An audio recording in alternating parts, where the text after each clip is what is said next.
65 नहीं था पिछला? 66 तो कुछ लोगों को पता है ना हुआ था, सबको तो नहीं पता। अभी देखते हैं क्लास के एंड पे क्या करना है इनका। मैसेज पहुंच गया था?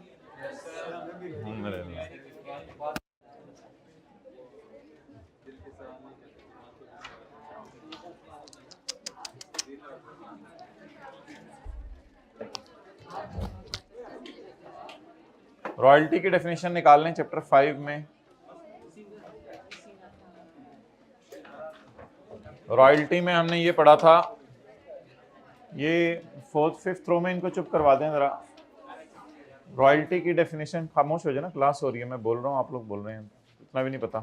तो रॉयल्टी की डेफिनेशन निकालें, उसमें हमने पढ़ा था किसी चीज़ को यूज़ करना या उसका राइट टू यूज़ ले लेना, तो उस पर जो पैसे दिए जाएंगे that will be a royalty. बहुत ज़्यादा रोशन नहीं हो गया हाइब्रिड वाला कमरा? चलें ठीक है, देख लें जैसे कंफर्टेबल है। Okay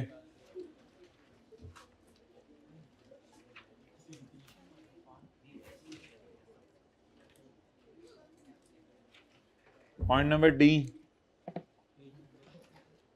the page number 63, the supply of any technical, industrial, commercial or scientific knowledge, experience और skill। किसी ने मुझे टेक्निकल नॉलेज दे दिया, टेक्निकल, इंडस्ट्रियल, कमर्शियल और साइंटिफिक नॉलेज, एक्सपीरियंस या technical skill. Industrial knowledge, industrial experience और इंडस्ट्रियल स्किल। तो the supply of any technical, industrial, commercial और साइंटिफिक नॉलेज, एक्सपीरियंस और स्किल किसी ने मुझे दे दी, so that all is royalty income my guys. Okay,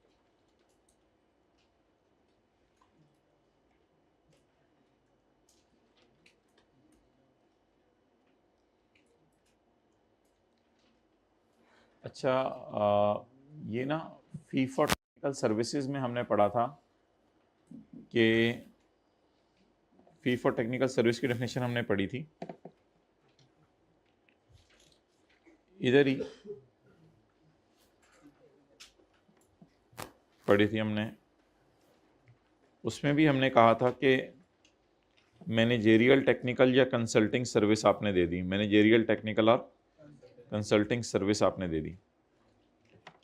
असल में फी फॉर टेक्निकल सर्विस और रॉयल्टी में ये फ़र्क है कि फ़ी फॉर टेक्निकल सर्विस में सर्विस देने वाला जो है ना, हाइब्रिड में फ़र्क ये है कि इसमें सर्विस देने वाला जो है ना, फ़ी फॉर टेक्निकल सर्विस में सर्विस देने वाला वो खुद आके सर्विस देता है या अपने स्टाफ को भेज के सर्विस देता है।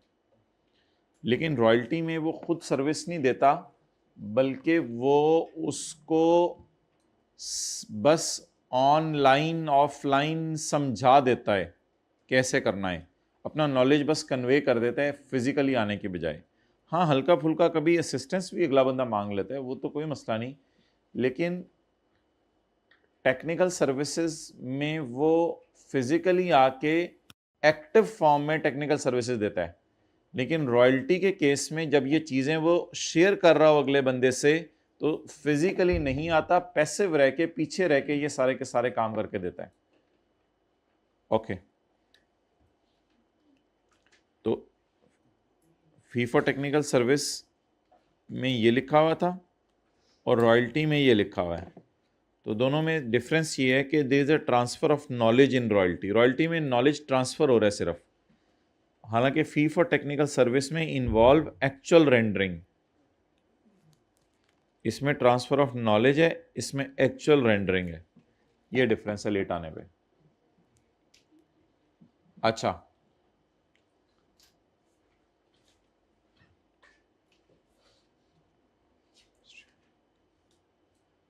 इंडस्ट्रियल,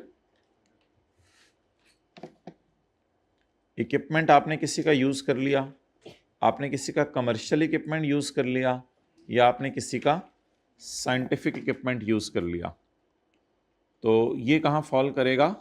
रॉयल्टी में। ये कहाँ फॉल करेगा? रॉयल्टी में।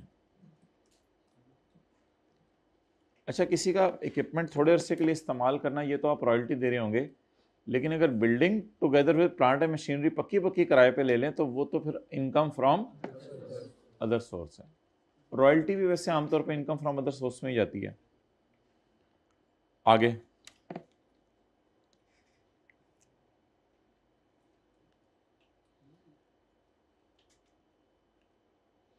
तो अभी तक रॉयल्टी में जो हमने पढ़ा है वो देखें 2-3 सफ़े आगे। Use of design, patent, invention, use of copyright और literary artistic work, use of industrial, commercial और ये डिजाइन और पेटेंट वाला कौन से पॉइंट में पढ़ा था? पॉइंट नंबर, पता नहीं क्या स्लो लोग हैं, 1 में। और कॉपीराइट वाला पॉइंट नंबर, पता नहीं यार, बी है, 1 है, अजीब में, छोड़ें यार, leave it now please please यार, डोंट प्लीज, अजीब लोग हैं ये। अच्छा, वो ए है और ये बी है। मुझे 2 किताब, मैं खुद ही देख लेता हूँ, ये सफ़ा निकाल के दे रहे हूँ।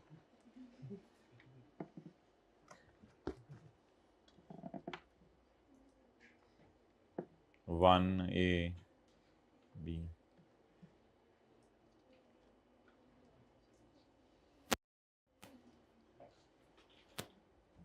पता नहीं किसने 1 लिखवाया है,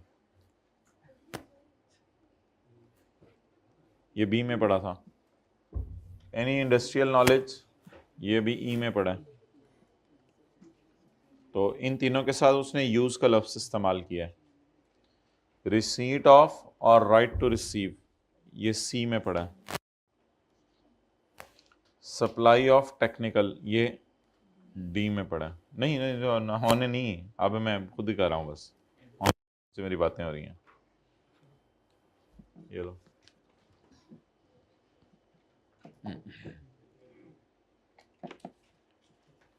use of, receipt of, supply of, supply of, disposal of. Disposal of तो अभी हमने पढ़ा नहीं, कल पढ़ा था। विजुअल इमेजेस, साउंड्स और बोथ ट्रांसमिट किससे हो रहे थे और ब्रॉडकास्ट कहाँ हो रहे थे? Technical knowledge, industrial knowledge, commercial knowledge, ये आज पढ़ा है हमने सारा। तो प्रोबेबली ये डायग्राम शायद आपको थोड़ा सा हेल्प आउट कर दे चीज़ें याद करने में, और इससे डेफिनेशन का कोई एस्पेक्ट भी आपका मिस ना हो।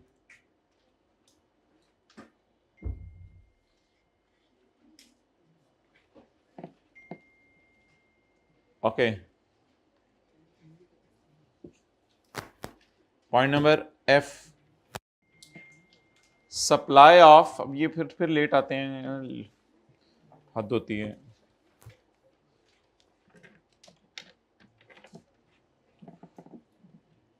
Supply of any assistance that is ancillary or subsidiary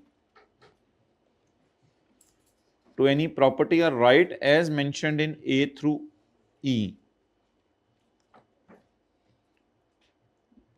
As mentioned above बस पेपर में लिखाइएगा।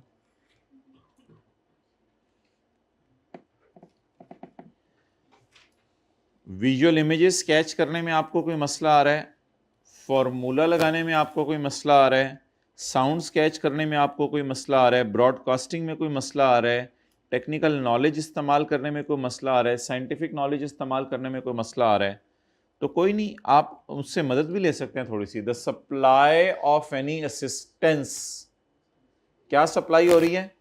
मदद।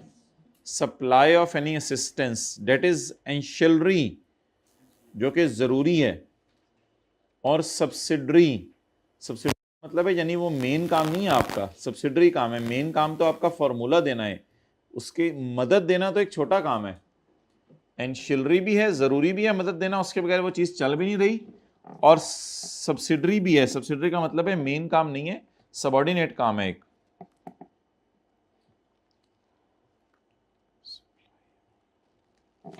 Supply of assistance, and that assistance is ancillary and subsidiary to any property or right, ancillary and subsidiary. Assistance is ancillary and subsidiary to any property or right as mentioned above, and it is furnished, it's a murad, and assistance is furnished as a means of enabling the enjoyment of property. उसके बगैर आप property को enjoy नहीं कर सकते थे, आपको पता नहीं चल रहा था फॉर्मूले को यूज कैसे करना है। तो मकसद प्रॉपर्टी की एंजॉयमेंट आपको देना है। तो बात तो आसान है, ए से लेके ई तक कोई भी चीज इस्तेमाल करने में आपको मसला हो रहा हो तो आप उसके बदले मदद ले लें। एंड इन द लास्ट, ये खड़े रहे हाइब्रिड में प्लीज, थोड़ा सा जरा हाइब्रिड प्लीज। अभी इधर खड़े होंगे तो पिछले लोगों को नजर नहीं आएगा। अच्छा, पॉइंट जी, दरवाजे के पास आके खड़े होना पड़ेगा। पॉइंट जी, किताब निकाल के प्लीज, किताब निकाल के ना, नुकसान तो नहीं करना आपका। The disposal of any property और right refer to in clause A through E. Clause A through E वाली चीजों को डिस्पोज कर दिया। क्लॉज ए थ्रू ई वाली चीजों को, बैठ जाएं अगर अगले पूरे सेशन में टाइम पे आना है तो। The disposal of any property और राइट ट्रांसफर, बाकी ने जरा नोट करना है। The disposal of any property और right refer to in clause A through E. आपने नॉलेज पहले किराए पे लिया, बाद में उसको बेच दिया, ऑब्वियसली इंग्लिश इजाजत लेके। आपने पहले सीक्रेट फॉर्मूला किराए पे लिया, बाद में उसको बेच दिया। आपने पहले जो है वो, the disposal of any property मतलब ये है कि जिसने आपको किराए पे दिया था, पहले उसने जो है वो आपको किराए पे दिया, बाद में उसने आपको बेच दिया, तो ये भी उसकी कौन सी इनकम बन जाएगी? रॉयल्टी। क्योंकि पहले तो आपसे क्या लेता रहा है? किराया। अब किराए के बाद बेचना भी वो किराए की वजह से उसी के अंदर डालने लगा। तो लिखें, जिसने फॉर्मूला या विजुअल इमेजेस या नॉलेज किराए पे दिए थे, जिसने फॉर्मूला या विजुअल इमेजेस या नॉलेज किराए पे दिए थे,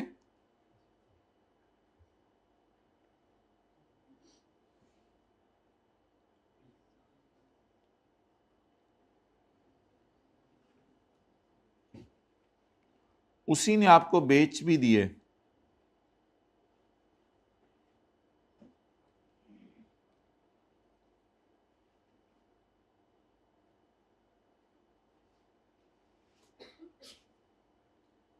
तो ये भी रॉयल्टी है।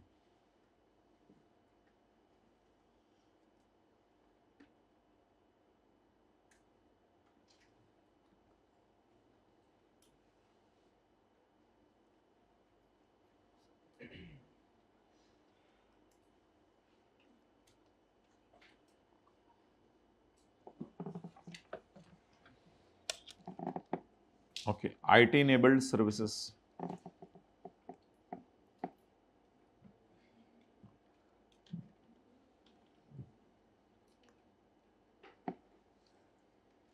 भाई ये खारदार झाड़ी की टहनी मंगवा लें, कुछ बच्चों ने कल छुट्टी की थी, उनको दिखाई जाएगी और सुंघाई भी जाएगी। आईटी इने मारी जाएगी तो मैंने नहीं बोला। IT enabled services, IT enabled services include inbound और आउटबाउंड कॉल सेंटर्स। कुछ कॉल सेंटर्स होते हैं कॉल रिसीव करने के लिए और कुछ कॉल सेंटर्स होते हैं कॉल्स बैक करने के लिए। तो इनबाउंड और outbound call centres, medical transcriptions, remote monitoring, graphic designing, ये जो भी ऑनलाइन फ्रीलांसिंग सर्विसेज आजकल हो रही हैं सारी उसने डाली हैं इसमें। Accounting services, human resource services, telemedicine centres, data entry operations, cloud computing, data storage services. मुझे क्या आप लोगों ने याद करनी है, हमने अपने ज़माने में की थी। Locally produce television programmes and insurance claims processing, तो IT इनेबल्ड सर्विसेज ये हैं कि जो चीज़ें इन सारी चीज़ों को अगर आप IT इनेबल्ड एनवायरनमेंट से रूट कराएं तो इनको कहा जाएगा IT enabled services. Iris FBR का जो कंप्यूटर सिस्टम है उसको कहा जाता है। आयरिस किस चीज़ का एब्रीविएशन है ये तो शायद सेकंड रो में मोबाइल इस्तेमाल करते हुए हमें पता नहीं चलेगा, लेकिन इसको ज़रा दूर रख दें, वो जो येलो वाला वन नज़र आ रहा है ना उसके पास रख दें। Means a web based computer program, ये एक वेब बेस्ड कंप्यूटर प्रोग्राम है for operation and management, number 1 for operation and number 2 for management of inland revenue taxes. Inland revenue taxes होते हैं पाकिस्तान की सरजमीन के टैक्सेस, बट टैक्सेस ही है ना, and loss administered by board. Bonus share की definition तो शायद चैप्टर 4 में भी पढ़ी थी। Bonus shares include bonus share की डेफिनेशन नहीं दी। बोनस शेयर ये होते हैं कंपनी अपने पुराने शेयर होल्डर्स को और शेयर तोहफे में दे दे। तो bonus shares includes bonus units, unit trust इदारे होते हैं वो अगर यूनिट्स नए दे दें तो वो भी शेयर्स की तरह ही हैं। अच्छा जी, डिविडेंड की डेफिनेशन में आए, पेज नंबर 61।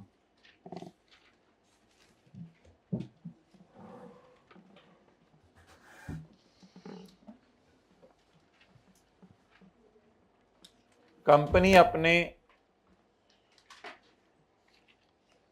प्रॉफिट्स बांटती है। डिविडेंड की एंट्री बचपन में पढ़ी थी, ड्रॉइंग्स डेबिट कैश क्रेडिट। जब इंडिविजुअल बंदा पैसे घर लेके जाता है तो उसकी एंट्री होती है ड्रॉइंग्स डेबिट कैश क्रेडिट। लेकिन कंपनी के केस में पढ़ा था dividend debit cash credit.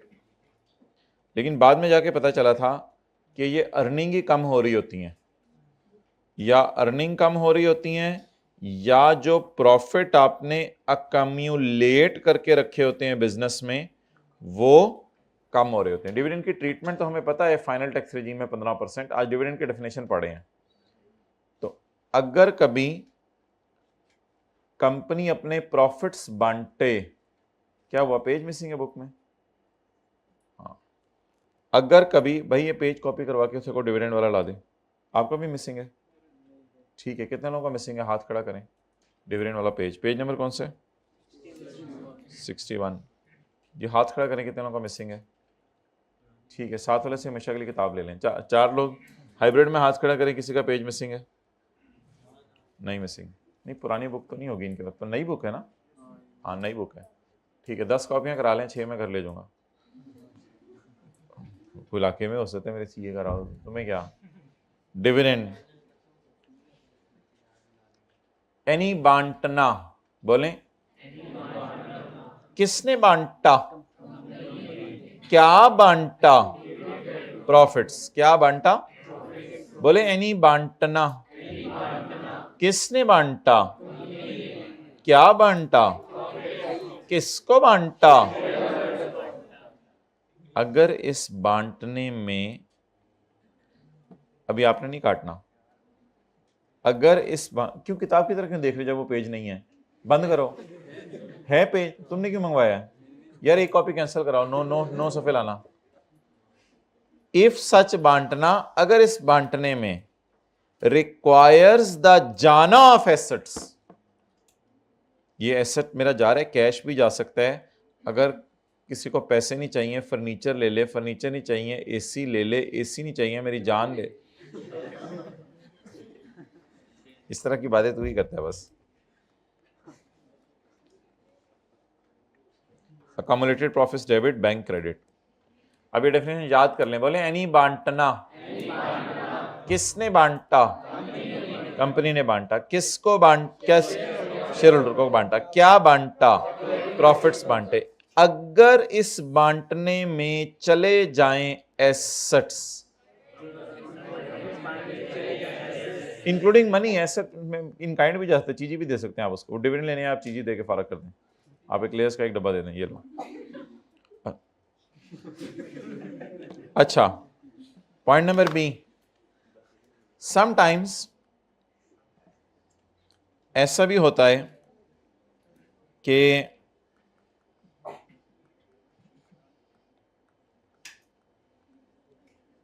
Company के पास प्रॉफिट्स तो पड़े होते हैं, पैसे नहीं पड़े होते। ये उस बिजनेस में होता है जिसमें क्रेडिट सेल ज्यादा हो रही हो, यानी सारे कस्टमर उधार पे चीजें लेके जा रहे हैं। तो अब सेल तो रिकॉर्ड हो रही है, प्रॉफिट्स आ रहे हैं, लेकिन पैसे नहीं पड़े हुए क्योंकि डेटर भी पैसे देके नहीं जा रहे। तो ये कंपनी भी प्रॉफिट्स बांटती है, डिविडेंड देती है। पॉपकॉर्न। जब ये कंपनी प्रॉफिट्स बांटना शुरू करती है या डिविडेंड देती है तो कंपनी कहती है मेरे पास रोकड़ा नहीं है, पैसे नहीं है। कंपनी कहती है मेरे पास पैसे नहीं है, कंपनी कहती है मेरे पास पैसे नहीं है। तो कंपनी शेयर होल्डर्स को कहती है कि उधार कर लो। क्या कर लो? उधार कर लो। शेयर होल्डर कहते हैं कर लिया। तो इसको डिबेंचर्स कहते हैं। इसको क्या कहते हैं? यानी कंपनी के डायरेक्टर्स छत पे खड़े होकर जो शेयर होल्डर्स की बारात आई होती है, उस शेयर होल्डर की बारात को छत पे खड़े होकर कहते हैं कि बेटा आप ऐसा करो, आप जो है वो हमारे से क्या ले लो? डिबेंचर ले लो। आप क्या ले लो? डिबेंचर ले लो। ओके। तो डायरेक्टर्स ऑब्वियसली शेयर होल्डर तो क्या लेने आए?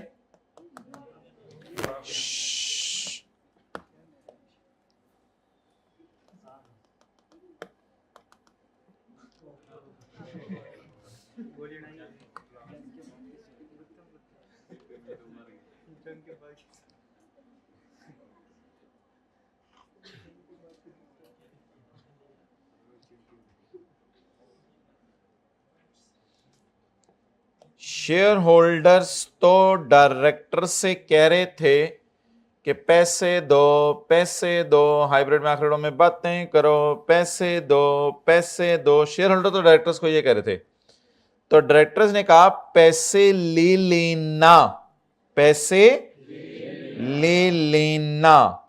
ये आया और इसने कहा तुम्हारी ऐसी की तैसी। इन्होंने इसको रोका, वापस इधर आ। सर उधर रह गया। ये बड़ा आगे, आपको पता है ये बहुत तेज होते हैं लोग। ये बड़ा आगे, तुम लोगों को शर्म नहीं आती? मैं इन सब का रिप्रेजेंटेटिव हूं। ये बोला तू मेरा नहीं है। अच्छा, इनका मैं सबका रिप्रेजेंटेटिव हूं। ये क्या तुम लोगों ने मजाक बनाया? हम पैसे लेने आए थे, तुम हमें पैसे नहीं दे रहे, और चढ़ गया जाके इधर। अब ये कह रहे हैं भाईजान पैसे दो, पैसे दो, पैसे दो। अच्छा जी, अब नाउ व्हाट विल हैपन? अब इन दोनों ने जाके नीचे सोचा कि यार साहब छोड़े ना, सारी चीजें तो नहीं सही हो सकती। इन दोनों ने नीचे जाके सोचा कमरे में, यार क्या करें यार, ये तो कह रहे हैं कि ये मुझे भी पता है, मैं कॉन्सेप्ट समझे आप लोग। अच्छा, तो इन्होंने नीचे जाके मशवरा किया कि यार क्या करें यार, ये तो जान नहीं छोड़े शेयर होल्डर्स, तो कोई ना कोई इसका हल निकालना चाहिए। तो फिर डायरेक्टर ने अपनी बीवी सुल्ताना को फोन लगाया। ठीक है, डायरेक्टर ने अपनी बीवी सुल्ताना को फोन लगाया। सुल्ताना जो है वो फौरन गाड़ी पे तशरीफ लाई और सुल्ताना ने जो है वो आकर कहा कि मैं आपको एक मशवरा देती हूँ। कहती क्या मशवरा देती हैं आप हमें?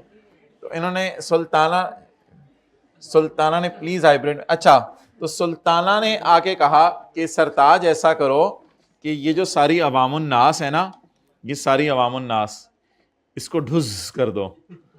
ये जो सारी अवामुन नास है ना, तो इसको कुछ ना कुछ उधार कर लो।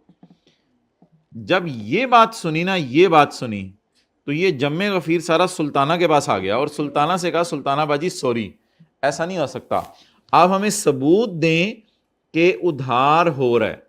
तो ऑब्वियसली फिर डायरेक्टर्स जो है, तू तो जा यार, ऑब्वियसली जो डायरेक्टर्स हैं वो क्या करेंगे, डायरेक्टर्स इनको डिबेंचर इशू करेंगे, इसके हाथ में डिबेंचर पकड़ाएंगे, ताकि ये जब अपनी सुल्तानाओं के पास जाएं तो घर में इनकी बीवियां अगर पूछें कि पैसे लेके आए हो तो ये कह दें चीजी लेके आए हैं।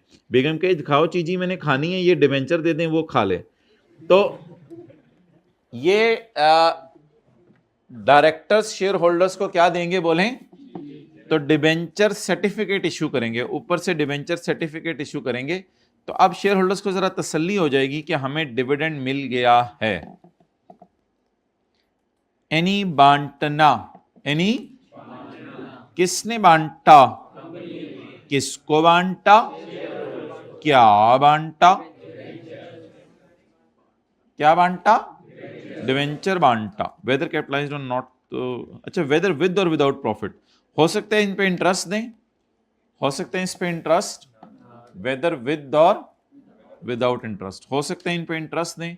यानी डिवेंचर अगर 1 साल के लिए है तो 1 साल का इंटरेस्ट भी आप उस पर दे सकते हैं लेट पेमेंट पे, और अगर आपने नहीं इंटरेस्ट देना तो ना दें, इनको बता दें।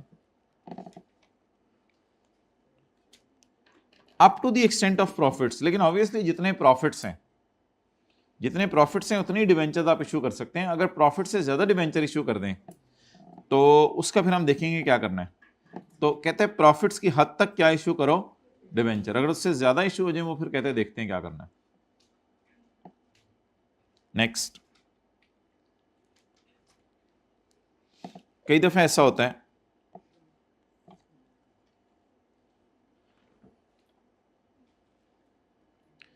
कि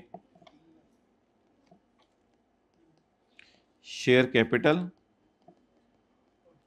और अकामुलेटेड प्रॉफिट, जी चिनमिन चिनमिन हो रही है थोड़ी सी, चिनमिन चिनमिन, कैमरे में रिकॉर्डिंग चेक करनी पड़ेगी भाई। 30 मिनट्स एग्जैक्ट पे देखना जरा, चिनमिन चिनमिन रिकॉर्डिंग चेक करना किसकी हो रही थी और मुझे बताना है। अच्छा जी, ब्रॉट डाउन, आपका शेयर कैपिटल है 100 रुपया बिजनेस का, और आपकी रिटेन्ड अर्निंग्स हैं बिजनेस की 40 रुपये, यानी कई सालों से आपने 40 मिलियन कमाया है, 100 मिलियन आप घरों से लाए थे। अब आपने सोचा कि मैं अपना कारोबार बंद करता हूं, तो शेयर कैपिटल डेबिट कर देंगे 100 रुपये से, और अकामुलेटेड प्रॉफिट्स भी डेबिट कर देंगे 40 रुपये से, और ये जर्नल एंट्री करेंगे आप, शेयर होल्डर्स को कैश दे देंगे।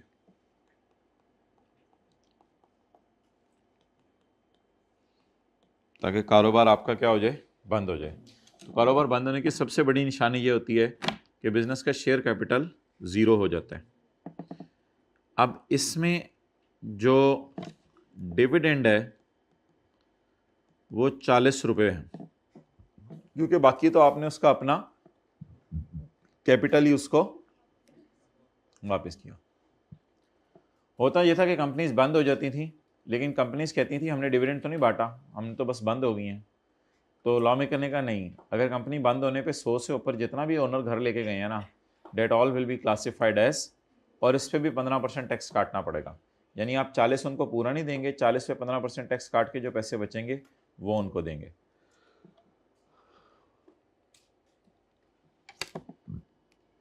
यानी बांटना, किसने बांटा,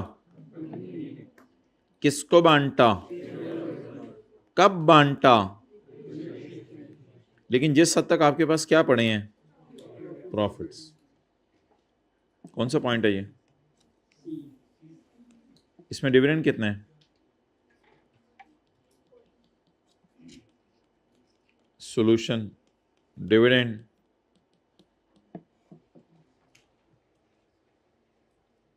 साथ वाले की चिन्ह पे नोट कर लें, चिन्ह पे,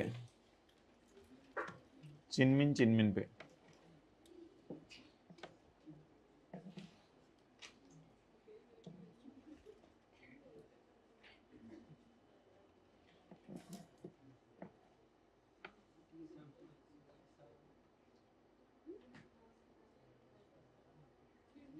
जी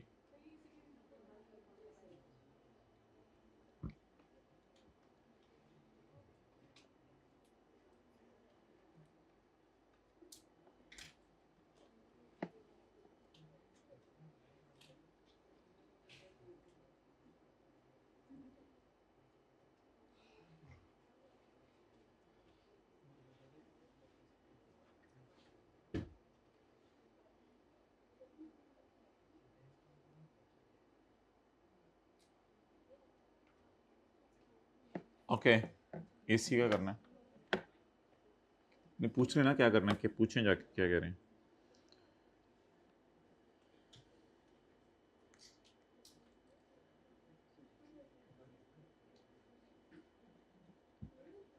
मैक्सिमम ऊपर है, फिर बंद कर दें। वो वाले का भी कुछ करना है, नहीं करना, क्या करना है बताइए ना। वो वाला भी बंद कर दें, सारे बंद कर दो यार, पूरे कॉलेज के पीछे से ग्रिड बंद कर दो। वो हाँ आप बताओ।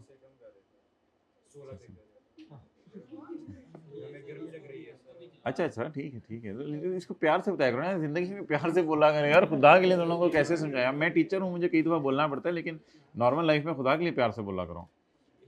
बस के अंदर किसी कोई एक सवारी भी टेंशन डाल दे, पूरी बस परेशान हो जाती है। करो यार इसको, 16 में कर दी। ओके,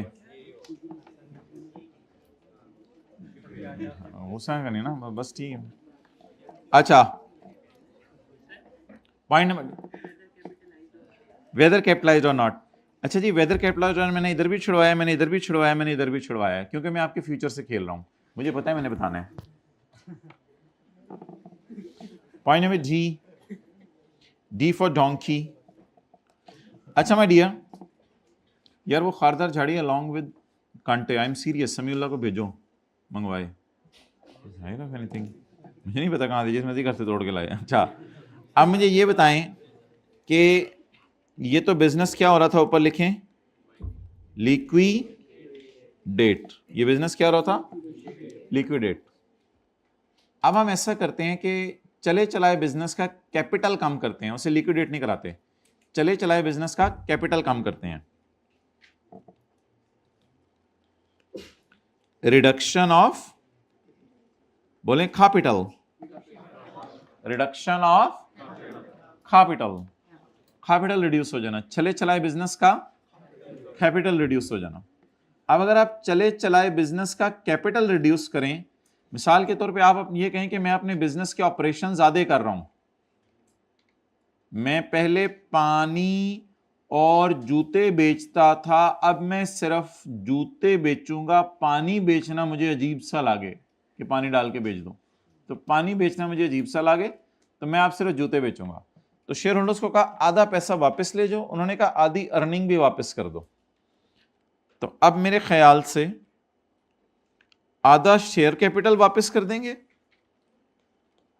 शेयर कैपिटल डेबिट, आधे प्रॉफिट वापस कर देंगे, और आधा कैपिटल बिजनेस में पड़ा रहेगा। अब इसमें कितना डिविडेंड है माय डियर, 20। इसमें कितना डिविडेंड है, 20, नोट कर लें। इसमें रिडक्शन ऑफ कैपिटल ही है।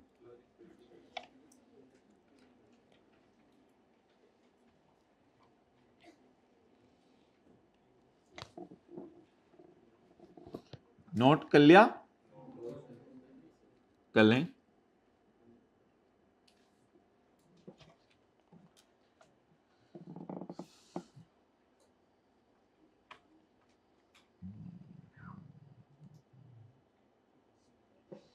भाई वो खारदार झाड़ी जरा जल्दी से मंगवाएं, कांटे लगी हुई।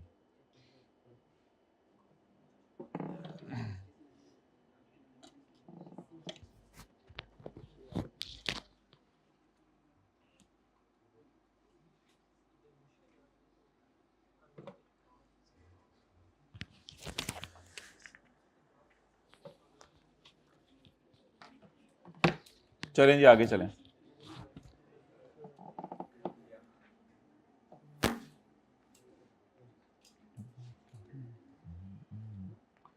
प्लीज़ हैव शेयर सम कारगुजारी, कि जो आप लोगों ने स्टेटस लगाए थे उस पर लोगों के कमेंट्स क्या आए हैं, और फिर आप लोगों ने उसको कैसे टैकल किया है।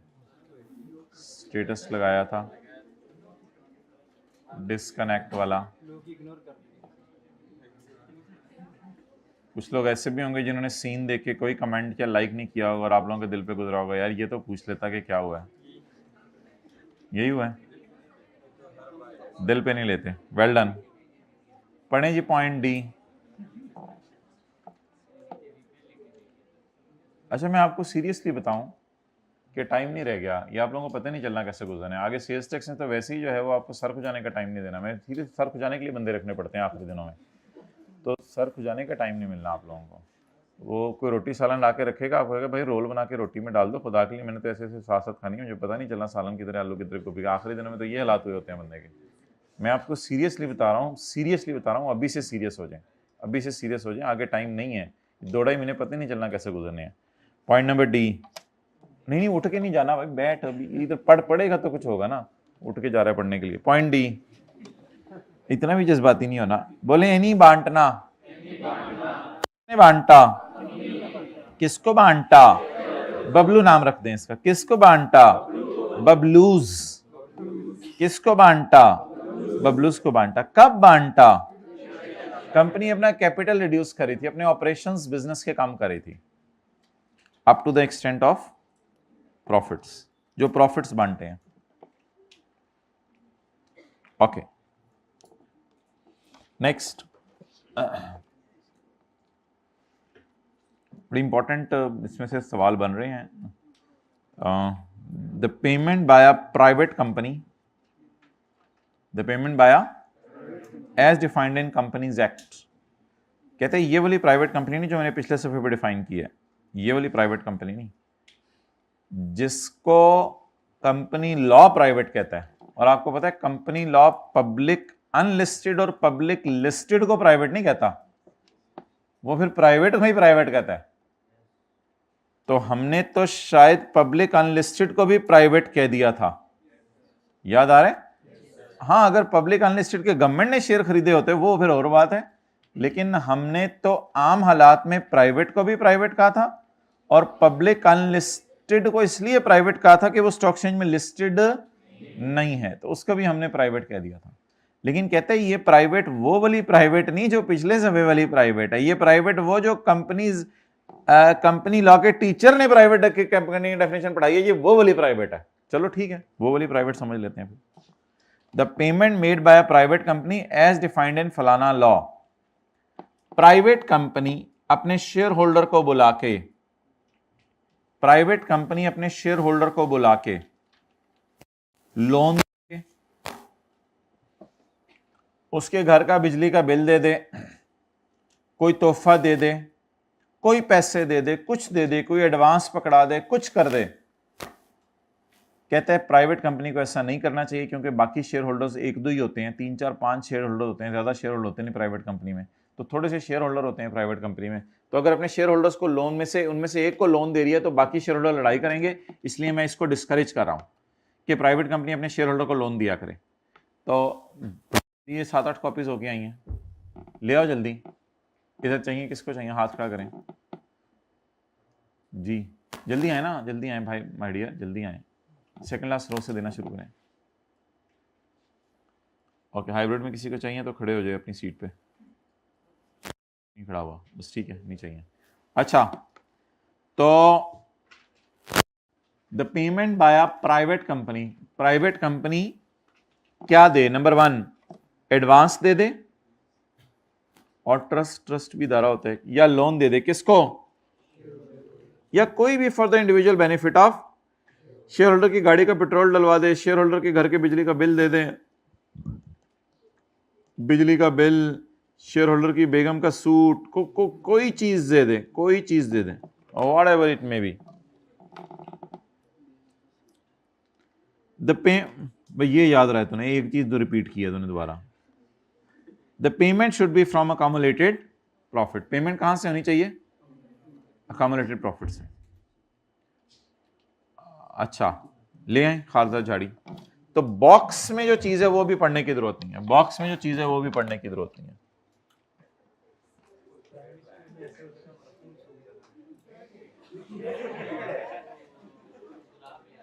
अच्छा भाई, अब वो लोग खड़े हो जाएं जिन्होंने कल की क्लास अटेंड नहीं की, कैमरे की रिकॉर्डिंग बंद कर दो, कैमरे की रिकॉर्डिंग बंद कर दो, खड़े हो जाएं वो लोग जिन्होंने कल की क्लास में रिकॉर्डिंग बंद की हुई थी ना।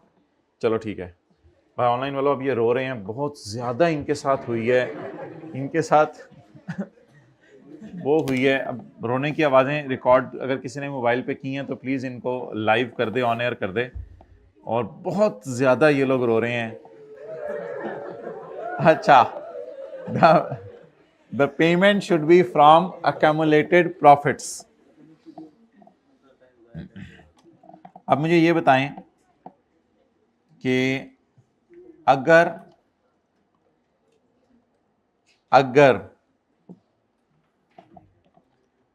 लोन देने वाला प्राइवेट कंपनी है तो क्या होगा? ये प्रोविजन आईकैप सबसे ज्यादा टेस्ट कर रहा है। और अगर लोन देने वाला पब्लिक लिस्टेड या अनलिस्टेड कंपनी है तो क्या होगा? अगर लोन देने वाली प्राइवेट कंपनी है तो हमारा लॉ कहता है ये शेयर होल्डर की डिविडेंड इनकम है। ये शेयर होल्डर की क्या है? इसको इंग्लिश में कहते हैं इंप्लीकेशन ऑन शेयर होल्डर।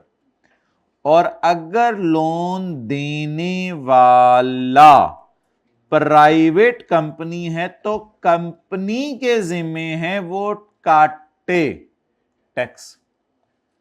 तो शेयर होल्डर की जिम्मेदारी है कि वो डिविडेंड टैक्स काटे, अपने पैसे आ रहे हैं फिर दोबारा काटे। शेयर होल्डर की जिम्मेदारी है कि वो इसको डिविडेंड इनकम माने, और कंपनी की जिम्मेदारी है वो इस पे टैक्स काटे। टैक्स इंप्लीकेशन ऑफ लोन और advance transaction on the shareholders as well as company. तो शेयर होल्डर के लिए क्या इंप्लीकेशन है? उसके लिए डिविडेंड इनकम है। कंपनी के लिए क्या इंप्लीकेशन है? वो काटेगी, क्या काटेगी? टैक्स काटेगी। लेकिन अगर पब्लिक कंपनीज अपने शेयर होल्डर्स को लोन देने लग जाएं तो कहते हैं मेरी नजर में कोई मसला नहीं, नो टैक्स इंप्लीकेशन। हाँ, वो एक जनरल रूल अपनी जगह, कोई बंदा भी किसी को लोन कैश में दे दे वो इनकम फ्रॉम अदर्स उसमें चला जाता है, वो बात अपनी जगह, उसको छोड़ें। पब्लिक कंपनी अपने शेयर होल्डर्स को लोन देने जा रहे, कहते हैं नो टैक्स इंप्लीकेशंस, कोई मसला ही नहीं, रज के लोन दो, खैर है। हाँ, कंपनी ने अब टैक्स नहीं काटना क्योंकि ये शेयर होल्डर के हाथों में डिविडेंड ही नहीं है। तो एक तरह का इसको समझ लें, ये एग्जेम्पशन अवेलेबल है टू पब्लिक कंपनीज। वो अगर अपने शेयर होल्डर को लोन दे दें तो खैर है, लेकिन अगर प्राइवेट कंपनीज, छोटी कंपनीज अपने शेयर होल्डर्स को लोन दें तो इसमें फिर शेयर होल्डर्स में लड़ाइयां होनी शुरू हो जाती हैं। इस वजह से डिस्करेज किया जा रहा है।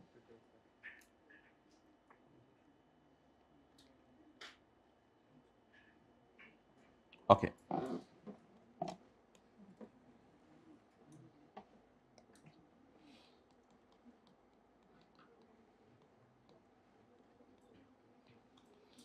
एक फॉरेन कंपनी है जर्मनी में, ये बॉर्डर है पाकिस्तान का, ये है ब्रांच ऑफ फॉरेन कंपनी। कहां पे? कहां पे? इन पाकिस्तान। तो जर्मनी की एक फॉरेन कंपनी है, उसकी ब्रांच है कहां पे? पाकिस्तान में। इसको आया पैट, प्रॉफिट आफ्टर टैक्स। मिसाल के तौर पे 100 का प्रॉफिट था, कंपनीज का टैक्स रेट है 29%, तो प्रॉफिट आफ्टर टैक्स आया 71। What is profit? 100। What is tax? What is profit after tax? जब foreign company profit after tax कमाए तो क्या ये अपने शेयर होल्डर्स को बांटेगी या इसका हेड ऑफिस बाहर के मुल्क में है? वो हेड ऑफिस के शेयर होल्डर होंगे, इसका शेयर होल्डर कोई नहीं होगा। इसका शेयर होल्डर तो कोई नहीं है, इसका तो हेड ऑफिस है बस। और इस ब्रांच का डायरेक्ट राब्ता इसके ओनर से है भी नहीं कि सिम्सन, जॉन, लारा ने मिलकर ये फॉरेन कंपनी बनाई है, पता नहीं किन्होंने बनाई होगी। इतने ब्रांच वालों को तो सिर्फ हेड ऑफिस का ही पता होगा। हो सकता है ब्रांच मैनेजर कभी कभी पूछता हो, यार आप लोगों के ओनर कौन है? जर्मनी वाला कहता था चुप तेरी ऐसी की तैसी, हमने ब्रांच खोल दी है, बड़ी बात है, तुझे ब्रांच मैनेजर बताया ब्रांच को संभाल, ज्यादा बातें ना कर, ये शाख गिरी तो देखें तुझे गिरा देंगे। तो उसका तो काम सिर्फ ब्रांच को संभालना होगा, ये तो शेयर होल्डर्स को जानता भी नहीं होगा। लेकिन लॉ मेकर कह रहा है सॉर्ट ऑफ शेयर होल्डर है फॉरेन कंपनीज के लिए। फॉरेन कंपनी हेड ऑफिस जो है ना, फॉरेन कंपनी तो हेड ऑफिस है ना, ये तो हेड ऑफिस समझा जाएगा ना, हेड ऑफिस, क्योंकि ये ब्रांच है तो फिर उसका नाम हेड ऑफिस हो जाएगा। अब जब आप 71 भेजो यहां पे, तो सेंड 71 आफ्टर डिडक्टिंग 15%। आपको मैंने बता दिया कंपनीज की डबल टैक्सेशन है, ये कोई नई बात नहीं है, लास्ट क्लास में भी बात हुई थी। तो आप भेजो इसको क्या 71, लेकिन 71 15% काट के भेजो। तो 71 का 15% जो भी बनेगा 10 रुपए मेरे ख्याल से बना था, तो 71 का 15% 10 रुपए, 10 रुपए शरिया 9 रुपए, पता नहीं कितना बना था। 10 रुपए आप पाकिस्तान की गवर्नमेंट को जमा करवाओ और 71 माइनस 61 माइनस 10 61 आप कहां भेज दो? बाहर के मुल्क में। ये आप बाहर के मुल्क में भेज दो। इससे फॉरेन इन्वेस्टमेंट्स डिस्करेज होती हैं, यानी बाहर के लोगों को तंग होते हैं, यार इतना ज्यादा हमें तंग कर रहे हो, पहले ये भी तो हमारा ही टैक्स है 29 रुपए जो तुम लोगों ने काटा है, और वो भी हमारा ही टैक्स है। तो फॉरेन इन्वेस्टमेंट से डिस्करेज होंगी, लेकिन कुछ फॉरेन इन्वेस्टमेंट्स हमने ऑलरेडी इनकरेज कर दी हुई हैं। कि एक नया रूल कोई आया था इस दफा, मैंने आपको बताया था, जिसमें रिकोडिक कंपनी का नाम लिखा हुआ था और उसने माइनिंग का अगर काम कर रहे हैं तो फिर फॉरेन इन्वेस्टमेंट्स माफ हैं। लेकिन इधर फॉरेन इन्वेस्टमेंट्स को डिस्करेज किया जा रहा है, उसकी मर्जी बस लॉ मेकर की। लेकिन नीचे आके रिलैक्स करे कि अगर पेट्रोल का काम कर रहे हैं आप तो फिर मैं आपको रिलैक्स कर दूंगा। नीचे थोड़ी रिलैक्सेशन दे रहा है, लेकिन इधर तो बहरहाल ये पॉइंट एफ मैंने आपको समझाने की कोशिश की है। बॉर्डर पे 2-3 ट्रूप्स भी खड़े कर दीजिएगा। पाकिस्तान वाली साइड पे करने हैं, जर्मनी वाली साइड पे? एक पाकिस्तान वाली साइड पे खड़े कर देते हैं, दूसरा जर्मनी वाली साइड पे खड़े कर देते हैं।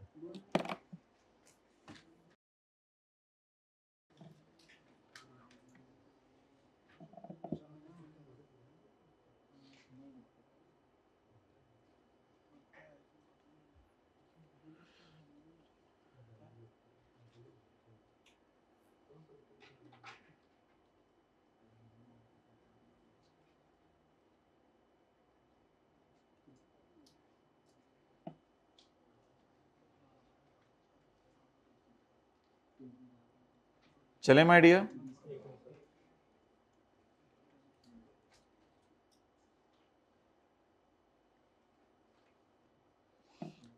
भाई वैसे खारदर झाड़ी होती है, बैट में वो टच नहीं होता, लेकिन चलो खैर है, समीउल्लाह मर्जी आपकी। लेकिन कोई नहीं, आप रिलैक्स हो जाओ, आइंदा देखेंगे क्या करना है। हम तीर आजमाएंगे, ये लोग जिगर आजमाएंगे।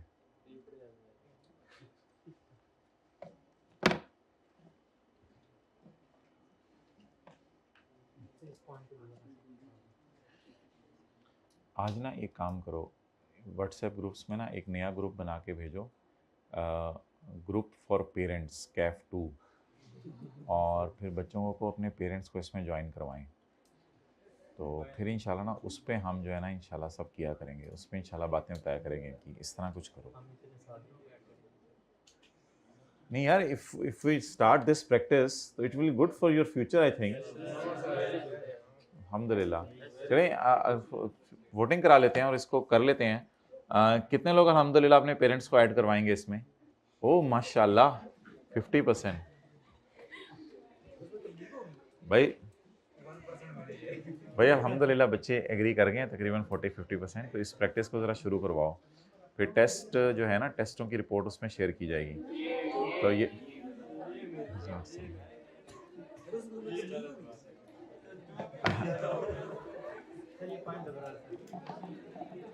अच्छा माय डियर, आसान सी बात थी, ज़रा समझने की कोशिश करें, आसान सी बात थी। झूठ नहीं बोलना, अब्बू को ऐड करवाने का मतलब अब्बू को ऐड करवाना होगा फिर, या अम्मी को, जो भी है, तो दोनों में से जो ज़्यादा सख्त है उसको ऐड करवाना है, ये भी शर्त होगी। अच्छा,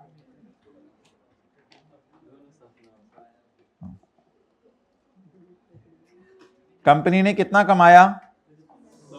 100 million. 29 million government of Pakistan को इनकम फ्रॉम बिजनेस पे टैक्स दे दिया।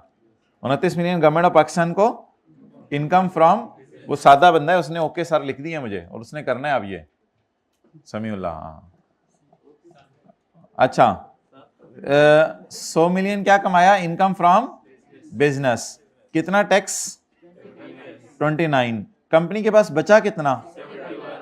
इसको कहते हैं प्रॉफिट टैक्स देने के बाद। लेकिन ये बिजनेस वाला अभी टैक्स दिया। अब सॉर्ट ऑफ समझे हेड ऑफिस इसका शेयर होल्डर है। अब शेयर होल्डर को ये 71 भेजे या 71 पे 15% टैक्स काट के भेजे? असल में वो पता है क्या कह रहा है कि ये 71 डिविडेंड है। ये 71 क्या है? ये मेरे क्वेश्चन का सॉल्यूशन है। ये 71 डिविडेंड है। देखें, after tax profit, after tax profit is dividend. लेकिन ये होगा at the time of remittance, जब आपने भेजेंगे। अगर आपने अपने पास अभी रखा हुआ है तो फिर नहीं, जब भेजने लगेंगे ना तब हुकूमत कहेगी फिर पूरे पैसे ना भेजो। रेमिटेंस क्या किया? भेजा। बोले क्या किया? भेजा। किसको भेजा? शेयर होल्डर को, हेड ऑफिस को। किसको भेजा? क्या भेजा? किसने भेजा? Branch of foreign company. कहां है? क्या किया? भेजा। दोबारा रीस्टार्ट करो ना। क्या किया?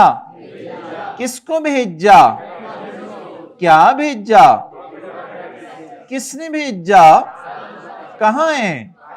सुभान अल्लाह, जज़ाकल्लाह। याद कर लें जल्दी जल्दी। क्या किया? अब इंग्लिश बोले ना। क्या किया? किसको? क्या? किसने? कहां पे? इस तरह घर में आपने सवाल पूछने हैं। क्या? किसको? कहां पे? क्यों? क्या भेजा? और फिर जवाब देना है। बेटा तुम्हें क्या हो गया है? अम्मी डिविडेंड हो गया मुझे। बेटा 15% वाला। You still remember the rate? आपके जमाने में भी KF2 इसको कहते थे। अच्छा जी, following payments will not be considered as dividend.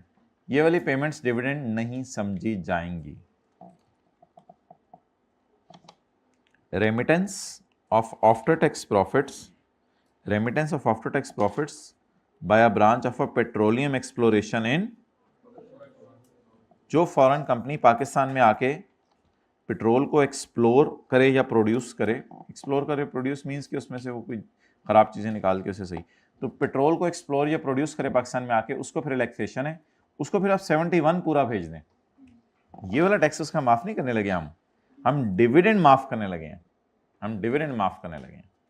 तो लिखें उसको पूरा 71 जाएगा। प्रॉफिट आफ्टर टैक्स ही जाएगा my dear, profit after tax ही जाएगा। उसको पूरा 71 जाएगा। पूरा 71 जाएगा या 71 पे 10 रुपए कट के 61 जाएगा? पूरा 71 जाएगा।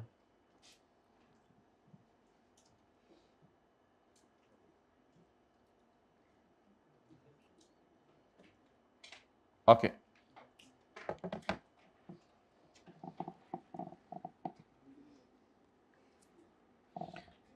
ये 0.4F, 0.4 किसकी एक्सेप्शन है? पॉइंट F की। अच्छा माय डियर, ये जो 2 पॉइंट है ना, ये बदले में आ रहे हैं पॉइंट नंबर E के। पॉइंट E की एक्सेप्शंस हैं।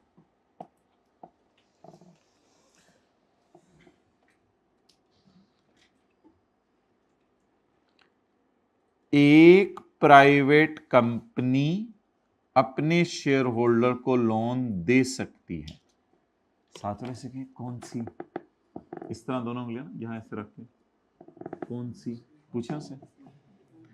एक प्राइवेट कंपनी, एक ही हाथ की दोनों उंगलियां ऐसे, एक प्राइवेट कंपनी, प्लीज हाइब्रिड, एक प्राइवेट कंपनी अपने शेयर होल्डर को लोन, साथ में से पूछे कौन सी?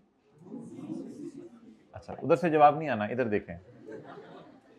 ऐसी कंपनी प्राइवेट जो कि बैंकिंग का बिजनेस करती है, यानी सारे लोगों को लोन देती है। अब अगर ये सारे लोगों को लोन देती है तो अपना शेयर होल्डर आएगा, उससे कहेगी मैं तुम्हें लोन नहीं दे रही। शेयर होल्डर कहेगा जा फिर तू, कंपनी बंद करने लगा मैं। तो शेयर होल्डर जब सारे लोगों को लोन दे रही है तो फिर कंपनी को भी लोन दे दे। पढ़ें जी, जब सारे लोग समोसा खा रहे हैं तुम भी समोसा खा लो। Samosa, samosa. Point number 2, any advance और लोन, बोले एनी एडवांस और, उसके लिए कुर्बानियां करनी पड़ती हैं 4-4, 5-5 घंटे की। एनी एडवांस और लोन, बोले by a company involved in lending business. तो लिखें जो प्राइवेट कंपनी लोगों को लोन देती है वो अपने शेयर होल्डर को भी लोन दे दे तो खैर है। जो प्राइवेट कंपनी लोगों को लोन देती है वो अपने शेयर होल्डर को भी लोन दे दे तो खैर है।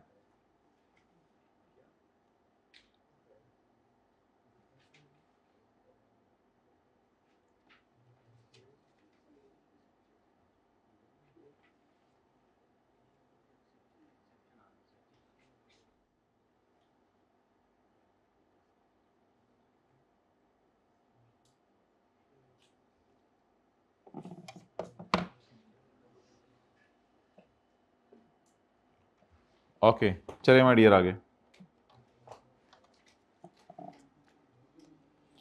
पॉइंट नंबर 3,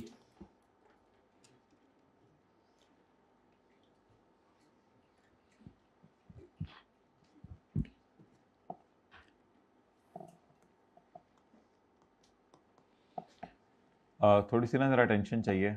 आज की डिस्कशन सारी आसान थी बट ये वाला पॉइंट समझने वाला है। आसान है ये भी लेकिन समझने वाला है।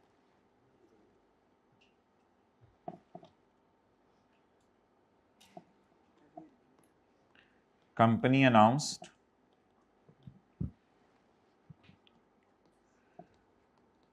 Private company gave loan to its shareholder।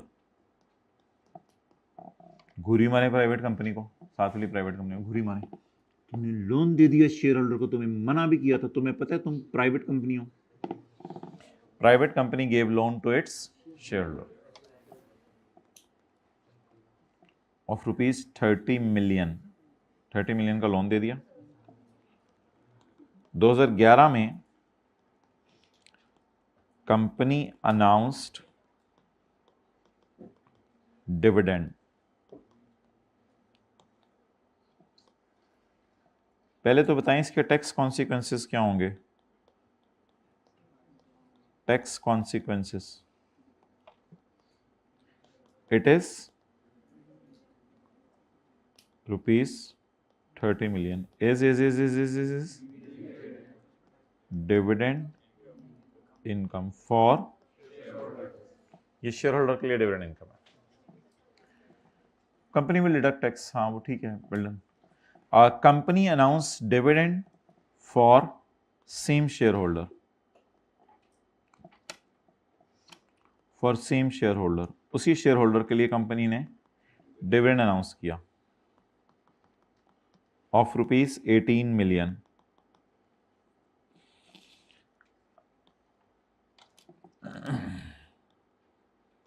Of rupees 38 million. अगले साल कंपनी ने इसके लिए डिविडेंड अनाउंस किया। कितना डिविडेंड अनाउंस किया? 38 मिलियन। वो लेने आया 38, तो कंपनी ने कहा पहले 30 का लोन तो वापस करो, मैंने तुम्हें देने हैं 38, तुमसे लेने हैं 30। तो लॉ मेकर अब रिलैक्स कर देगा। लॉ मेकर ने कहा चलो ठीक है, अब आप इसको बांट तो 38 रहे हो, लेकिन क्योंकि आप 30 को सेट ऑफ कर दिया आपने पिछले के अगेंस्ट, तो इफेक्टिवली इसको अब आप 8 ही दे रहे हो, तो 8 को डिविडेंड में डाल दो, क्योंकि 30 को हम पिछले साल डाल चुके हैं, उससे ओवरऑल डिविडेंड तो देखें 38 ही मिले ना। तो ये एक रिलैक्सेशन है सॉर्ट ऑफ, इसको समझ लें लोन की रीपेमेंट पे रिलैक्सेशन हो जाया करेगी, वो रिवर्सल मार दिया करेंगे आप। अब लोन की रीपेमेंट हो रही है, अब लोन कैसे रीपे हो रहा है? आप अपनी जेब से रीपे कर रहे हैं या आप सेट ऑफ करा रहे हैं डिविडेंड के अगेंस्ट? सेट ऑफ करा रहे हैं। अब हुआ क्या? The loan was set off against the loan payable was set off against dividend। समझ आई बात? The loan was set off, the loan payable was set off, कितना payable था? 30, was set off against dividend receivable, so he received only rupees 8 million। Answer, अब rupees 8 is your, अब आप पे जुल्म नहीं किया जाएगा कि 38 को दड़ा दें, क्योंकि 38 फिर पिछले साल 30 पिछले साल चला गया, 38 68 का डिविडेंड बन जाएगा, इतना तो डिविडेंड ही नहीं आपने लिया, तो एक तरह की रीपेमेंट हो गई है, तो आपको रिलैक्स कर दिया गया है। 30 पहले चला गया था, 8 अब चला गया, टोटल 38 आपको डिविडेंड मिलेगा, टोटल 38 इनकमिंग है। तो अगले साल अनाउंस कितना हुआ उसके लिए 38, लेकिन लेने कितना गया था 38, मिला कितना, तो डिविडेंड को भी कितने में, कितना डिविडेंड बना दें 8।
अच्छा, अब सवाल ये नहीं है कि दूसरे साल कितना डिविडेंड है, डिविडेंड के एक्सेप्शंस पड़े हैं, सवाल ये है कि दूसरे साल कितना डिविडेंड नहीं है 30, बना कितना था, मिला, बना कितना था, मिला कितना 8, तो कितना डिविडेंड नहीं गया 30, क्योंकि ऑलरेडी वो जा चुका था।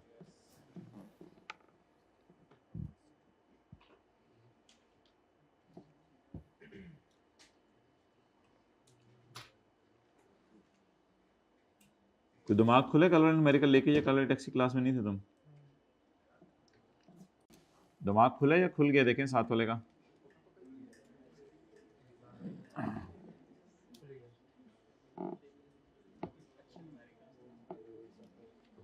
अच्छा जी,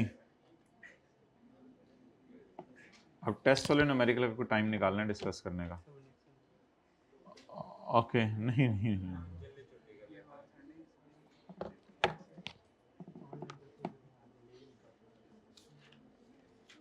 क्यों, अल्लाह आपको दे नेट। अच्छा जी, any dividend paid by a company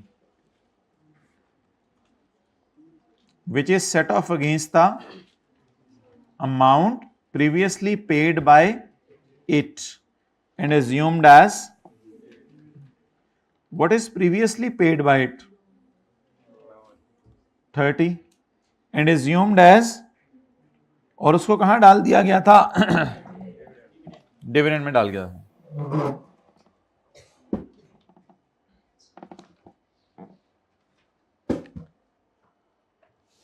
यार असल में ना यहाँ डिविडेंड पे नहीं हो रहा, पे तो सिर्फ 8 ही हो रहा है, डिविडेंड पे होने की बजाय सिर्फ अनाउंस हो रहा है।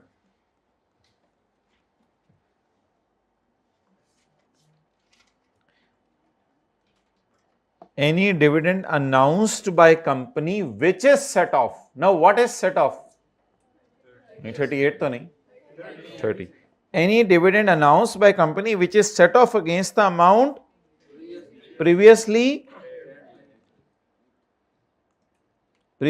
given by it. कंपनी ने कितनी अमाउंट गिव की थी पिछले साल?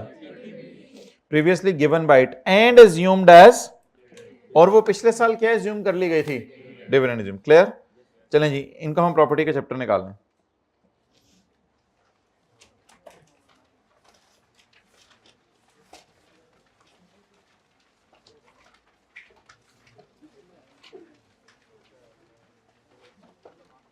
इनकम फ्रॉम बिजनेस के चैप्टर निकालें. Income from business, income property का चैप्टर निकाल लें.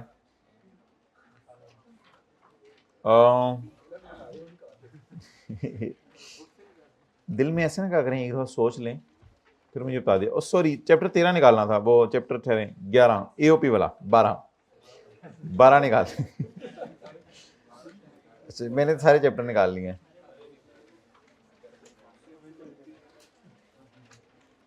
Question number 2.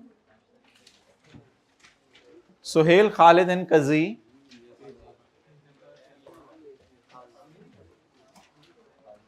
Page number 271 272. अच्छा मैं डियर, मुझे ये बताएं कि अगर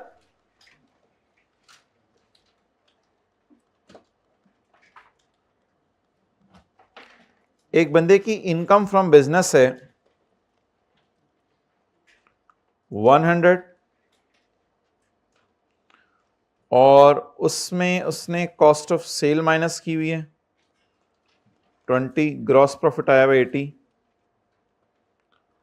उसमें उसने अदर इनकम में रेंटल इनकम शो की हुई है कि मैंने घर किराए पे दिया हुआ है 22 की, ये शो की हुई है, ये ऐड हुई हुई है. ऐड लेस खर्चों में उसकी दुकान की तनख्वाहें आ रही हैं, सैलरीज वगैरह, कोई उसकी एडवर्टाइजमेंट आ रही है, और साथ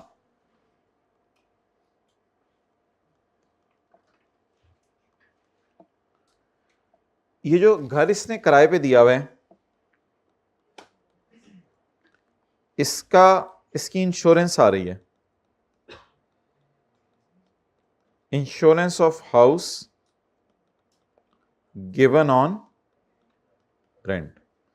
1 2 3 खर्चे आ रहे हैं. Done. What is the profit? जी माय डियर, 80, कैलकुलेटर नहीं पकड़ना ऐसे बोंगिया मारते. 94, ठीक है, सही बोल रहे होंगे, 94. डन. मैं आपसे कहता हूं कि इसकी कैलकुलेट करें इनकम फ्रॉम बिजनेस. क्या कैलकुलेट करें? Income from business. प्रॉफिट से चलें, कितना? 94. क्या उल्टाऊं? 22 और 1. क्यों 22 और 1 दोनों क्यों उल्टवा रहे हैं आप? 22 और 1 दोनों क्यों उल्टवा रहे हैं? मेरे ख्याल से ये भी प्रॉब्लम चाइल्ड है बिजनेस इनकम के लिए, और ये भी प्रॉब्लम चाइल्ड है.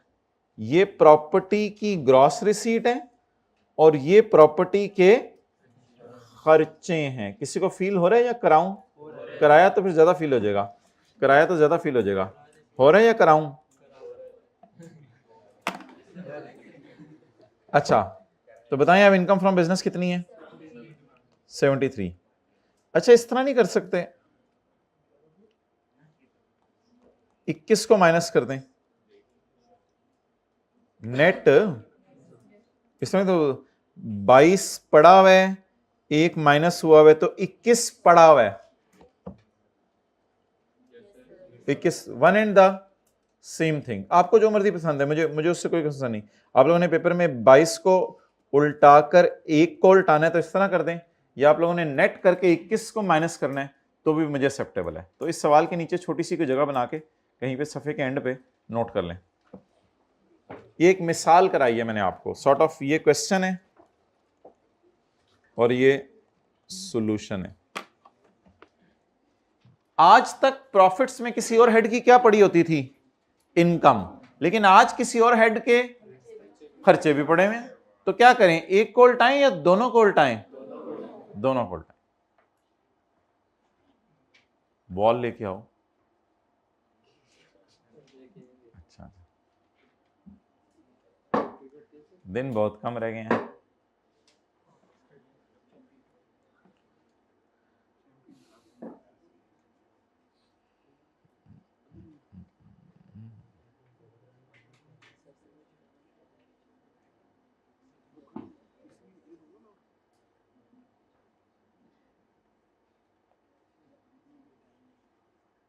हम तो जब क्रिकेट खेलते थे छक्के मारते थे, बॉल नहीं मिलती थी। एक दोस्त का बता रहा हूं। ये सीरियसली वो बॉल नहीं खरीदते रहते थे।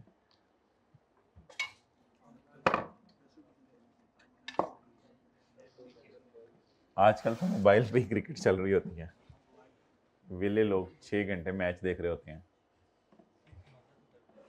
क्या?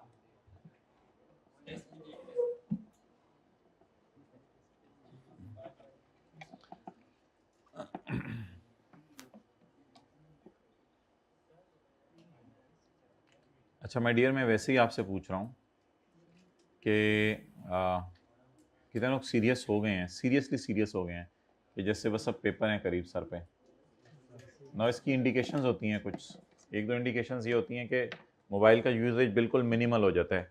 यानी स्क्रीन टाइम आप रात को देखते हैं average 4 minute 5 minute in one day. एक ये इसकी निशानी है। मैं निशानियाँ भी बता रहा हूँ ना। तो रिश्तेदार अक्सर कहते हैं बेटा कहाँ, वो जी उसके पेपर हो रहे हैं तो नहीं मिल रहा। दोस्त यार वो तो पेपर उसके करीब हैं यार। अच्छा पेपरों के बाद मिलेगा। पेपर कब है? ये दिसंबर के आखिरी हफ्ते में। दिसंबर की छुट्टियां भी होनी है उसको। ऐसे ऐसे सवाल लोग पूछ के हमारे दिल जलाते हैं।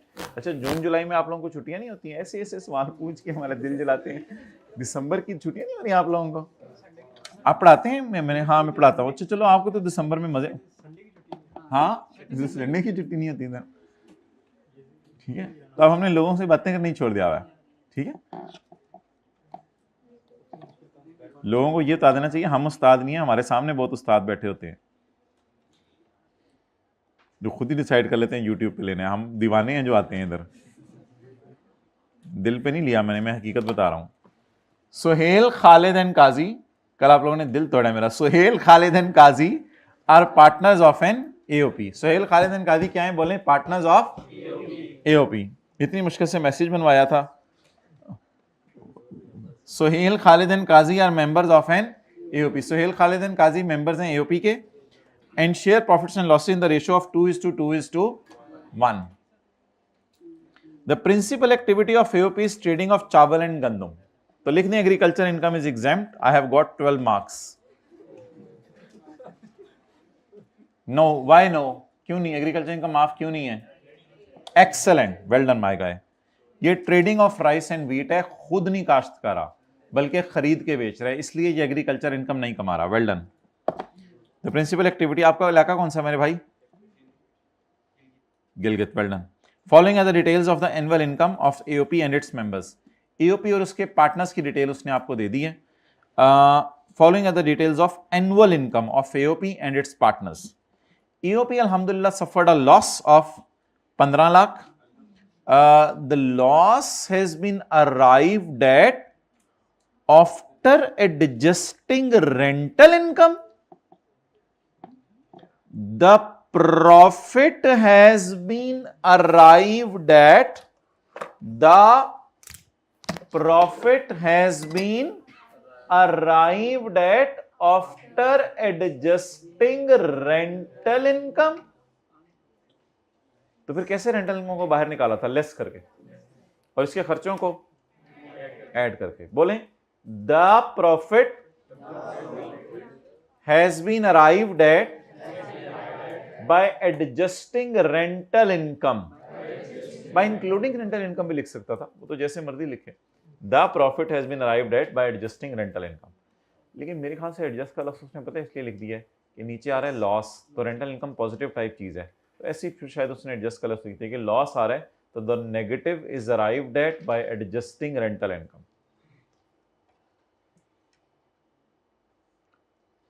The loss of negative 1500 is arrived at after adjusting the adjust, तो ऑब्वियसली ऐड ही हुई होगी ना, रेंटल इनकम तो पॉजिटिव टाइप चीज है। After adjusting the rental income earned by AOP, details of which are as follows. और rental income की डिटेल्स क्या है माय डियर? ये मुझे 22 रुपए टाइप चीज लग रही है, और ये मुझे टोटल जो है इनका 1 रुपए टाइप चीज लग रही है, और 22 माइनस 1 ये मुझे 21 रुपए टाइप चीज लग रही है। आंखें खोल के क्लास लेनी है। इज इट सो और नॉट? बताएं कितनी रेंटल इनकम है? Gross 2 million. प्रॉपर्टी टैक्स, मुझे पता है कि अकाउंटिंग वाले सारे डेप्रिसिएशन माइनस करा दिए, टैक्स वाले नहीं करने देते। अभी हमें इससे कंसर्न नहीं कि अकाउंटिंग वालों ने क्या ब्लेंडर मारा है। फिलहाल हमें एक और स्यापा पड़ा हुआ है कि लॉस तक पहुंचते हुए ये पूरा 1502 उसमें डाल दिया हुआ है। हालांकि ये रेंटल इनकम है, ना के इनकम फ्रॉम बिजनेस, क्योंकि इनकम फ्रॉम बिजनेस मेरी कुछ और है, that is rice and wheat. और ये कौन सी इनकम है? रेंटल इनकम है। अब मैं क्या करूं, इसको यहां से निकाल दूं। चलें जी, स्टार्ट। पहला सफा छोड़ दें खाली न्यूमेरिकल के फेस के लिए। वर्किंग 1, इनकम फ्रॉम बिजनेस, किसकी? एओपी की। वैसे ही पूछ रहा हूं ये किस चीज का बिजनेस है, तो क्या इसमें घर के किराए पड़े होने चाहिए?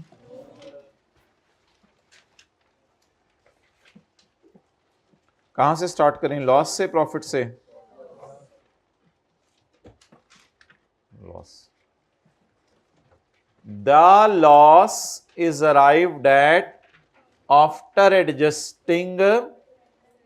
अब कोई मशवरा दे क्या करें, रेंटल इनकम को कैसे बाहर निकालूं?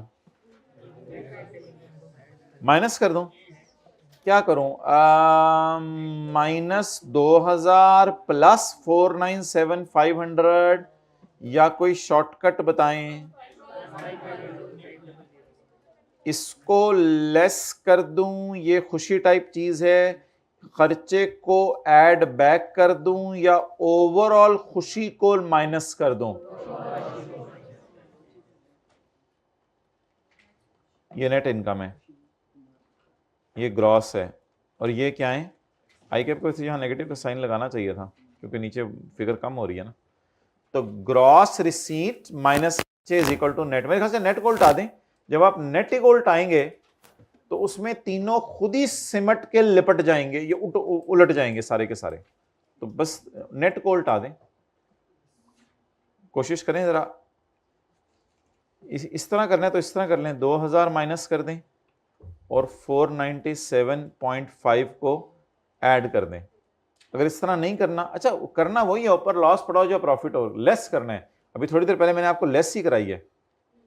किसी और हेड की इनकम किसी और हेड में पड़ी हो तो लेस होनी होती है, होनी लेस ही है जी माय डियर।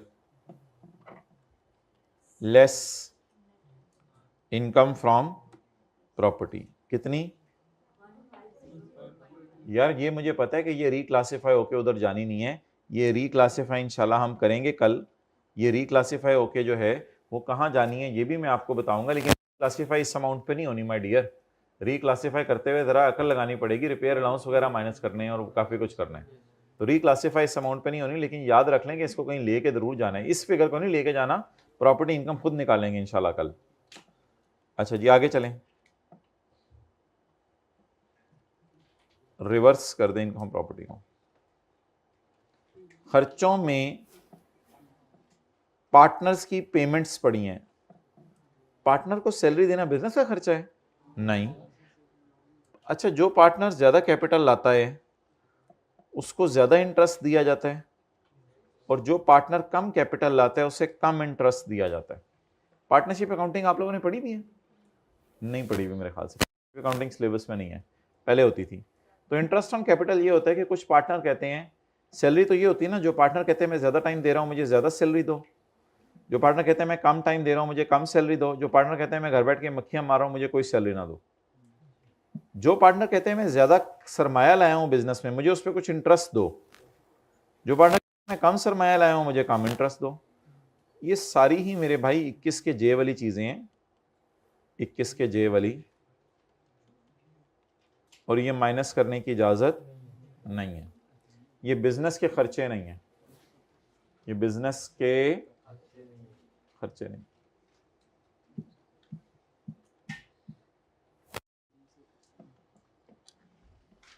इक्कीस के जे में पढ़ा था ना, पार्टनर की कोई भी पेमेंट बिजनेस का खर्चा नहीं है। अब इन सबको उल्टा दें,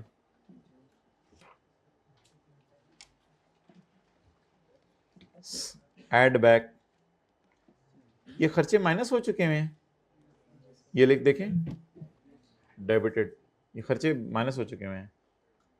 सैलरी किस किस की? सुहेल की,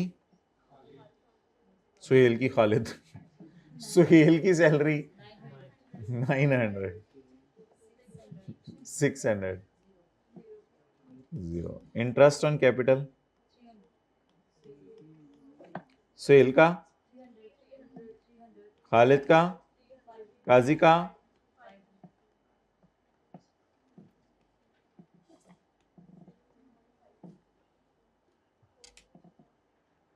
चलिए मैं खुद कर लेता हूं कैलकुलेटर।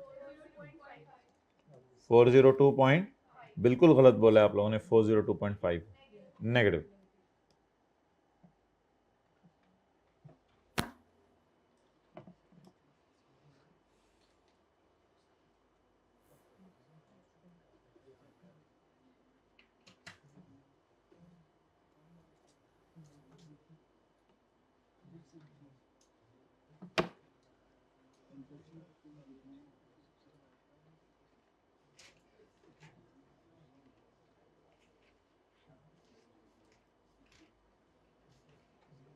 ओके चलें आगे।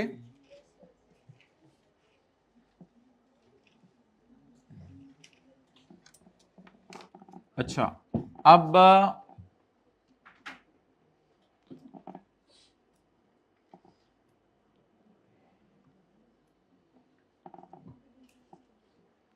हमने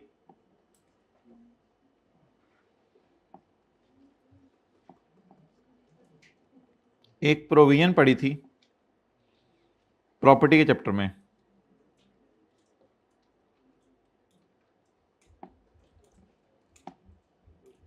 वो प्रोविजन देखें।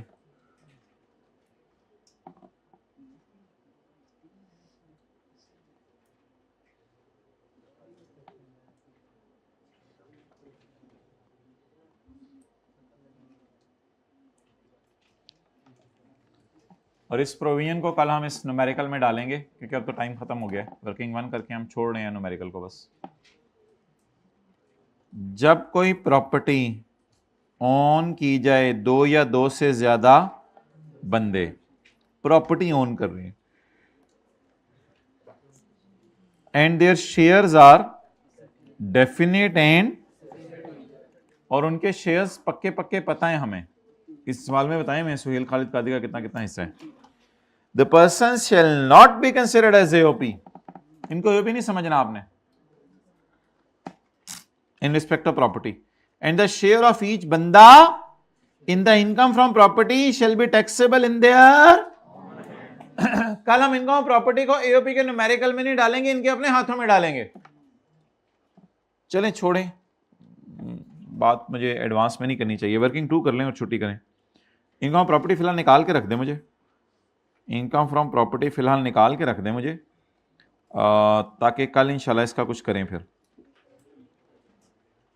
ये किसके हाथों में जानी है ये फिर कल देख लेंगे, किसके न्यूमेरिकल के फेस पे जानी है ये कल देख लेंगे। इनकम प्रॉपर्टी निकालें। ग्रॉस रिसीट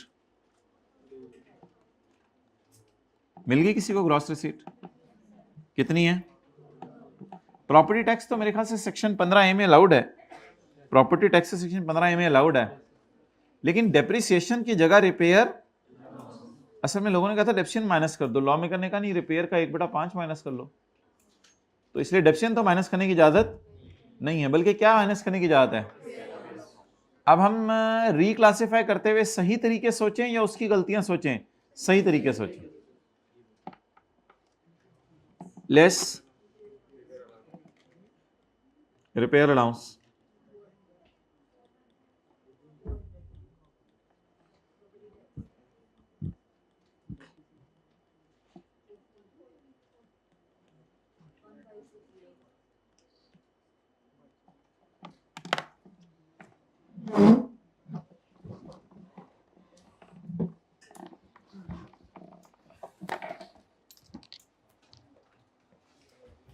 ओए 1 मिनट रहता है। अच्छा जी, इसको डबल अंडरलाइन कहते हैं। ये जो है ना वर्किंग के नीचे लगती होती है और यहां से ऊपर ना सिंगल अंडरलाइन लगती होती है। ठीक है जी, शुक्रिया।